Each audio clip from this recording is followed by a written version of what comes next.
Standing on stage, looking out at the sea of rainbow flags and glitter-covered faces, my heart started pounding in my chest. As I stood there wearing my own rainbow outfit, a long, multicoloured caftan with a progress flag full length on the back, like the one Jason Donovan wore in Joseph and the Amazing Technicolor Dreamcoat. The roar of the crowd around me echoed, and the enormity of the occasion dawned on me.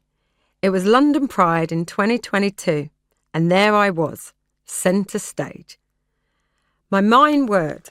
What the hell did I think I was doing? It was massive enough coming out in the national newspaper and making my documentary, what had taken months to create and edit so that I can tell my story as I wanted it. It was another thing entirely appearing on a stage in front of hundreds of thousands of people in Trafalgar Square in London city centre. Being there with what felt like the entire LGBTQIA community, a title I've now become accustomed to, and allies of our capital city staring at me, I started to wonder if I'd bitten off more than I could chew. I have no idea what they were expecting of me. If anything, I wasn't sure if I should say something profound or insightful about equality and diversity, or make a big political statement. But all I did know is that I wanted to say something from my heart. Backstage, I scribbled on a notepaper in a tent. None other than the tent Emily Sandé was getting ready in before her performance. The last time I saw her was at a launch party of her album. I was still a bit starstruck. After all, I'd been a fan for years. I'd spent decades avoiding Pride and all things related with it for my entire adult life, because I was convinced even if I was seen to be celebrating the gay community, then straight away they would make assumptions about me too. That was my biggest fear of all.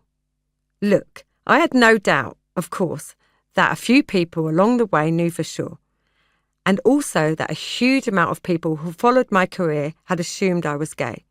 But in my mind, assumption was not my freedom.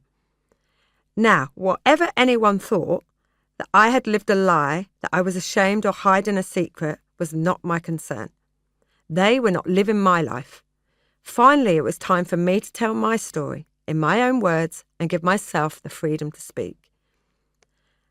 As a soldier in the British Army, I'd been on parade more times than I can remember.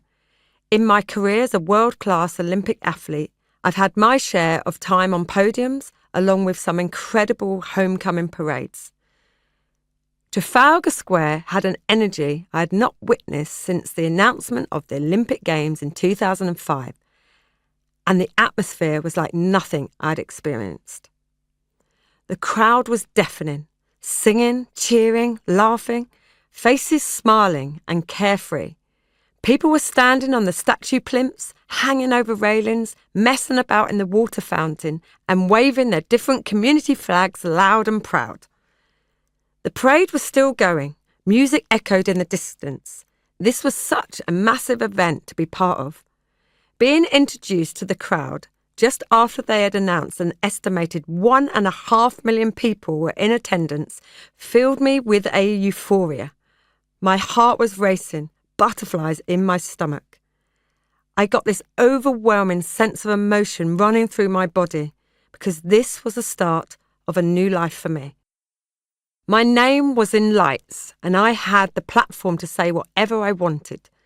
The organisers had told me I had a few minutes before I would introduce Emily on stage, so I was a nervous wreck even before I looked out at that enormous crowd.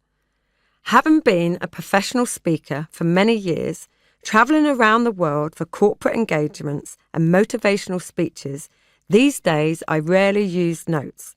I don't really get nervous and I just feel an adrenaline rush. But today, I was a bag of nerves. I just wanted the words to be right. I pulled the folded piece of paper from my pocket of my jean shorts, took a deep breath, and started to speak in the microphone.